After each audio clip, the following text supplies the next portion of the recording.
ರಾಜ್ಯದಲ್ಲಿ ಬಹಳಷ್ಟು ಆತಂಕ ಹೆಚ್ಚಿಸಿರೋದು ಅಂದ್ರೆ ಹೃದಯಾಘಾತದ ಪ್ರಕರಣಗಳು. ಮರಣ ಮೃದಂಗವನ್ನ ಬಾರಿಸ್ತಾ ಇರೋದು. ಮರಣ ಮೃದಂಗದಿಂದಾಗಿ ರಾಜ್ಯದ ಜನತೆ ಈಗ ಬೆಚ್ಚಿ ಬಿದ್ದಿದ್ದಾರೆ. ಹಾಸನವನ್ನೇ ಮೀರಿಸುವಂತಿದೆ ಹುಬ್ಬಳ್ಳಿಯ ಅಂಕಿಅಂಶ. ಈಗಾಗಲೇ ಗಮನಿಸ್ತಾ ಇದ್ರಿ, ಹಾಸನದಲ್ಲಿ ಒಂದು ದಿನಕ್ಕೆ 2-3 ಹೃದಯಾಘಾತದ ಪ್ರಕರಣಗಳು ಬರ್ತಾ ಇತ್ತು. ಆದ್ರೀಗ ಹುಬ್ಬಳ್ಳಿಯ ಅಂಕಿಅಂಶ ಹಾಸನವನ್ನು ಕೂಡ ಮೀರಿಸುವಂತಿದೆ. ಹಾರ್ಟ್ ಅಟ್ಯಾಕ್ಗೆ ಬಲಿಯಾದವರ ಸಂಖ್ಯೆ ಅಂಕಿ ಅಂಶ ಕೇಳಿದ್ರೆ ಹೆಚ್ಚಾಗುತ್ತೆ ನಿಮ್ಮ ಹೃದಯದ ಬಡಿತ. ಕಿಮ್ಸ್ನಲ್ಲಿ ಹಾರ್ಟ್ ಅಟ್ಯಾಕ್ನಿಂದ ಮೃತಪಟ್ಟವರು ಎಷ್ಟು ಜನ ಗೊತ್ತಾ? ಅದರ ಅಂಕಿ ಅಂಶವನ್ನೇ ನಾವು ನಿಮಗೆ ತೋರಿಸ್ತೀವಿ. ಹಾಸನದಲ್ಲಿ ಯಾಕಿಷ್ಟು ಹೃದಯಾಘಾತ ಆಗ್ತಾ ಇದೆ ಅಂತ ನೀವು ಕೇಳ್ತಾ ಇದ್ರಿ. ಇದಕ್ಕೆ ಸಂಬಂಧಪಟ್ಟಂತೆ ಏನೂ ಕ್ರಮ ತೆಗೆದುಕೊಳ್ತಾ ಇಲ್ವಾ? ಪ್ರಿಕಾಷನ್ಸ್ ಇಲ್ವಾ? ಯಾಕೆ ಈ ರೀತಿ ಪ್ರಕರಣಗಳು ಹೆಚ್ಚಾಗ್ತಾ ಇದೆ ಅಂತ. ಆದರೆ ಹುಬ್ಬಳ್ಳಿಯಲ್ಲಿ ಆಗಿರುವಂಥ ಹೃದಯಾಘಾತ ಪ್ರಕರಣಗಳ ಬಗ್ಗೆ ನೀವು ಕೇಳಿದರೆ ನಿಜಕ್ಕೂ ಕೂಡ ಬೆಚ್ಚಿ ಬೀಳ್ತೀರಾ.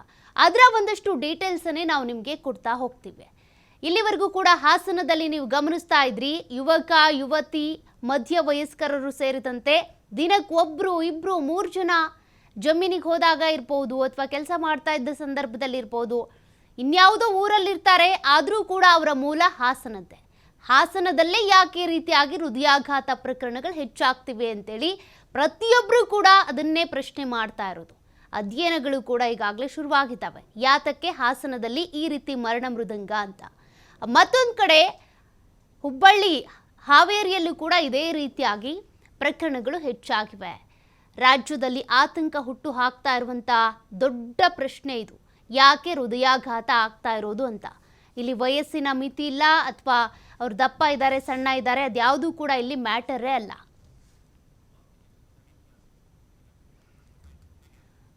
ನೋಡಿ, ಈಗಾಗಲೇ ಹೇಳ್ದಂಗೆ ಹಾಸನ ಮಾತ್ರ ಅಲ್ಲ, ಹುಬ್ಬಳ್ಳಿಯಲ್ಲೂ ಕೂಡ ಮರಣ ಮೃದಂಗ ಬಾರಿಸ್ತಾ ಇದೆ. ಕಳೆದ ಒಂದೇ ತಿಂಗಳಲ್ಲಿ 26 ಜನ ಹಾರ್ಟ್ ಅಟ್ಯಾಕ್ನಿಂದ ಸಾವನ್ನಪ್ಪಿದ್ದಾರೆ. ಜನವರಿಯಿಂದ ಇಲ್ಲಿವರೆಗೂ 101 ಜನ ಹೃದಯಾಘಾತಕ್ಕೆ ಬಲಿಯಾಗಿದ್ದಾರೆ. ಹೃದಯಾಘಾತಕ್ಕೆ ಬಲಿ ಆಗ್ತಾ ಇರುವವರ ಸಂಖ್ಯೆಯನ್ನ, ಅಂಕಿ ಅಂಶಗಳನ್ನ ನೀವು ಗಮನಿಸ್ತಾ ಇದ್ದೀರಾ. ಜನವರಿಯಿಂದ ಇಲ್ಲಿವರೆಗೂ 101 ಜನ ಹಾವೇರಿಯಲ್ಲಿ, ಹುಬ್ಬಳ್ಳಿಯಲ್ಲಿ ಬಲಿಯಾಗಿರೋದು. ಜೊತೆಗೆ ಇವತ್ತು ಹುಬ್ಬಳ್ಳಿಯ ಕಿಮ್ಸ್ ಆಸ್ಪತ್ರೆಯಲ್ಲಿ ಸತ್ತವರ ಸಂಖ್ಯೆ ಮಾತ್ರ, ಹುಬ್ಬಳ್ಳಿಯ ಖಾಸಗಿ ಆಸ್ಪತ್ರೆಯಲ್ಲಿ ಮೃತಪಟ್ಟವರ ಲೆಕ್ಕನೇ ಇಲ್ಲ. ಖಾಸಗಿ ಆಸ್ಪತ್ರೆಯಲ್ಲೂ ಕೂಡ ಮೃತಪಟ್ಟಿದ್ದಾರೆ. ಜನವರಿಯಿಂದ ಜೂನ್ವರೆಗೆ ಕಿಮ್ಸ್ನಲ್ಲಿ 1749 ಜನರಿಗೆ ಚಿಕಿತ್ಸೆ ಆಗಿದೆ. ಅಂದರೆ ಹೃದಯ ಸಂಬಂಧಿ ಕಾಯಿಲೆಗಳಿಗೆ ಸಂಬಂಧಪಟ್ಟಂತೆ 1749 ಜನರು ಚಿಕಿತ್ಸೆ ಪಡ್ಕೊಂಡಿದ್ದಾರೆ. ಅದರಲ್ಲಿ ಮೃತಪಟ್ಟವರ ಸಂಖ್ಯೆ ಕೂಡ ಇದೆ.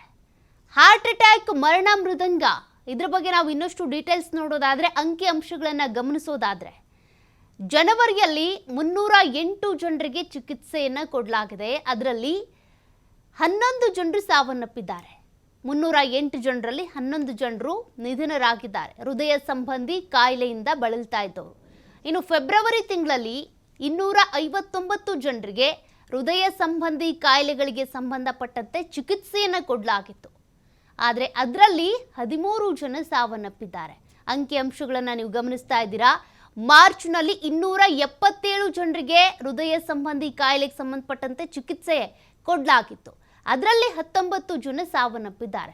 ಏಪ್ರಿಲ್ನಲ್ಲಿ 289 ಜನರಿಗೆ ಚಿಕಿತ್ಸೆ ಆಗಿತ್ತು, 16 ಜನರು ಮೃತಪಟ್ಟಿದ್ದಾರೆ. ಮೇ ತಿಂಗಳಲ್ಲಿ 303 ಜನರು ಚಿಕಿತ್ಸೆ ಪಡ್ಕೊಂಡಿದ್ರು, 16 ಜನ ಸಾವನ್ನಪ್ಪಿದ್ದಾರೆ. ಜೂನ್ನಲ್ಲಿ 316 ಜನರಿಗೆ ಚಿಕಿತ್ಸೆ ಕೊಡಲಾಗಿತ್ತು, 26 ಜನರು ಸಾವನ್ನಪ್ಪಿದ್ದಾರೆ. ಇನ್ನು ಈಗ ಜುಲೈ ಈಗಷ್ಟೇ ಶುರುವಾಗಿದೆ, ಇಲ್ಲೂ ಕೂಡ ನೀವು ಗಮನಿಸ್ತಾ ಇದ್ದೀರಾ, ಒಂದೊಂದು ದಿನಕ್ಕೆ ಒಬ್ಬೊಬ್ರು ಸಾವನ್ನಪ್ತಾ ಇದ್ದಾರೆ. ಅದು ಹಾಸನ ಇರ್ಬೋದು, ಹುಬ್ಬಳ್ಳಿ ಇರ್ಬೋದು, ಹಾವೇರಿ ಇರ್ಬೋದು, ಚಿಕ್ಕಮಗಳೂರು, ಬೆಳಗಾವಿ ಸೇರಿದಂತೆ ಬೇರೆ ಬೇರೆ ಕಡೆ ಒಂದಷ್ಟು ಪ್ರಕರಣಗಳು ಪತ್ತೆಯಾಗ್ತಾ ಇವೆ.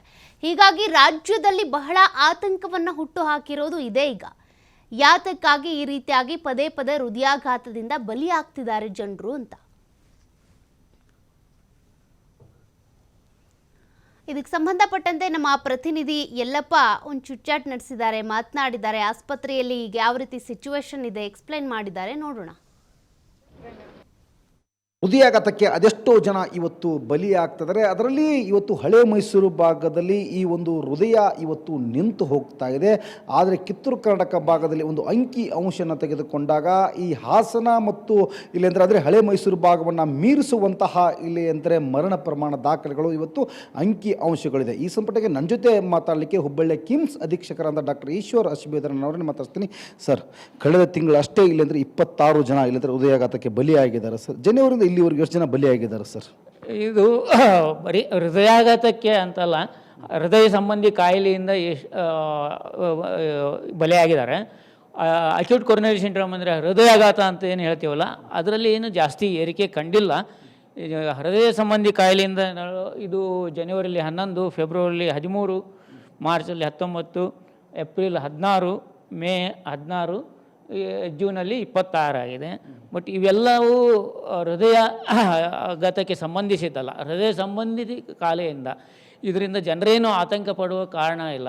ಯಾಕೆಂದರೆ ಹೃದಯ ಘಾತ ಇದರಲ್ಲಿ ಕಡಿಮೆ ಇದೆ, ಬರೀ ಹೋದ ತಿಂಗಳಿಗಿಂತ ಇನ್ನೂ ಕಡಿಮೆನೇ ಇದೆ. ಸೊ ಇದರಲ್ಲಿ ಜನರು ಮುಖ್ಯವಾಗಿ ಗಮನಿಸಬೇಕಾದ ವಿಷಯಗಳು ಏನಂದರೆ ಆತಂಕ ಪಡಬೇಕಾಗಿಲ್ಲ. ಅವರು ಊಟದಲ್ಲಿ ಕಡ್ಡಾಯವಾಗಿ ಜಂಕ್ ಫುಡ್ಡನ್ನು ಅವಾಯ್ಡ್ ಮಾಡಲೇಬೇಕು. ಆಮೇಲೆ ಉತ್ತಮವಾದ ಆಹಾರ, ಪೌಷ್ಟಿಕವಾದ ಆಹಾರವನ್ನು ಸೇವಿಸಬೇಕು. ಕರೆದಂಥ ಪದಾರ್ಥಗಳನ್ನು ಕಡಿಮೆ ಮಾಡಬೇಕು. ಎಣ್ಣೆ, ಕೊಬ್ಬು ಇಂಥವೆಲ್ಲ. ನಿಯಮಿತವಾಗಿ ವ್ಯಾಯಾಮವನ್ನು ಮಾಡಬೇಕು. ಇವನ್ನು ಪಾಲಿಸಿದರೆ ಇವು ಹೃದಯ ಸಂಬಂಧಿ ಕಾಯಿಲೆಗಳು ಕಡಿಮೆ ಇರುತ್ತವೆ. ಸರ್, ಈಗ ಹುಬ್ಬಳ್ಳಿ ಕಿಮ್ಸ್ ಅಂದರೆ ಉತ್ತರ ಕರ್ನಾಟಕದ ಸಂಜೀವಿನಿ ಅಂತ ಕರಿತೀವಿ. 7 ಜಿಲ್ಲೆಯ ಜನ ಇಲ್ಲಿ ಬರ್ತಾರೆ. ಇದರಲ್ಲಿ 26 ಜನ ಇದ್ದಾರೆ ಸರ್. 26 ಜನ ಬರೀ ಧಾರವಾಡ ಜಿಲ್ಲೆಯವರು ಇದ್ದಾರೆ, ಬೇರೆ ಬೇರೆ ಜಿಲ್ಲೆಯವರು ಎಲ್ಲ ಜಿಲ್ಲೆಯಿಂದ, ಸುತ್ತಲೂ ಒಂದು 8 ಜಿಲ್ಲೆಯಿಂದ ಇಲ್ಲಿ ಬರ್ತಾರೆ. ಅವೆಲ್ಲರೂ ಇದರಲ್ಲಿ ಇದ್ದಾರೆ. ಇಲ್ಲಿಯವರು ಅಷ್ಟೇ ಅಲ್ಲ, ಧಾರವಾಡದವರು ಅಷ್ಟೇ ಅಲ್ಲ, ಸುತ್ತಲೂ 7-8 ಜಿಲ್ಲೆಯಿಂದ ಬಂದವರು ಇದ್ದಾರೆ ಇದರಲ್ಲಿ. ಸರ್, ಈ ಅಂಕಿಅಂಶ ನೋಡಿದಾಗ, ಯಾಕಂದರೆ ಕಳೆದ ತಿಂಗಳು ಜೂನ್ ತಿಂಗಳು 26 ಜನ ಇಲ್ಲಿ ಅಂದರೆ ಸಾವನ್ನಪ್ಪಿದ್ದು ನೋಡಿದಾಗ ಹಾಸನವನ್ನು ಮೀರಿಸ್ತಿದೆ ಸರ್ ಕಿಮ್ಸ್. ಇಲ್ಲ, ಇದು ನಾನು ಹೇಳಿದೆ ಮೊದಲೇ ಹೇಳಿದಾಗ, ಇದು ಹೃದಯಾಘಾತದ ಸಂಖ್ಯೆ ಅಲ್ಲ, ಇದು ಪೂರ್ತಿ ಹೃದಯ ಸಂಬಂಧಿತ ಕಾಯಿಲೆ. ಹೃದಯಾಘಾತ ಅಂದರೆ ಬೇರೆ, ಹೃದಯ ಸಂಬಂಧಿತ ಕಾಯಿಲೆ ಎರಡೂ ಬೇರೆ ಬೇರೆ. ಹೃದಯಾಘಾತ ಅದರಲ್ಲಿ ಹೃದಯ ಸಂಬಂಧಿತ ಕಾಯಿಲೆಯಲ್ಲಿ ಒಂದು ಅಷ್ಟೇ. ಈಗ ವಯಸ್ಸಾದವರು ಇರ್ತಾರೆ, ಅವರಿಗೆ ಮೊದಲಿಂದ ಹಾರ್ಟ್ ತೊಂದರೆ ಇರುತ್ತೆ, ಅದು ಹೃದಯ ಸಂಬಂಧಿತ ಕಾಯಿಲೆನೇ. ಅದು ಹೃದಯಾಘಾತ ಅಲ್ಲ, ಎರಡು ಬೇರೆ ಬೇರೆಯೇ. ಸೊ ಹೆದರಬೇಕಾಗಿಲ್ಲ. ಇಲ್ಲೇನು ನಂಬರ್ ಜಾಸ್ತಿ ಏನೂ ಆಗಿಲ್ಲ. ಎಲ್ಲ ತಿಂಗಳು, ಕೆಲವೊಂದು ತಿಂಗಳಲ್ಲಿ 19, 20 ಹಿಂಗೆ ಇದಾವೆ. 26 ಅಂತ ಗಮನಾರ್ಹ ಏರಿಕೆ ಏನೂ ಅಲ್ಲ. ಒಂದೇ ಸಲ ಹೃದಯಾಘಾತ ಆಗಿದ್ದ ಕೇಸ್ಗಳು ಇನ್ನೂ ಕಡಿಮೆ ಇದಾವೆ. Okay, thank you sir. Okay, thank you sir.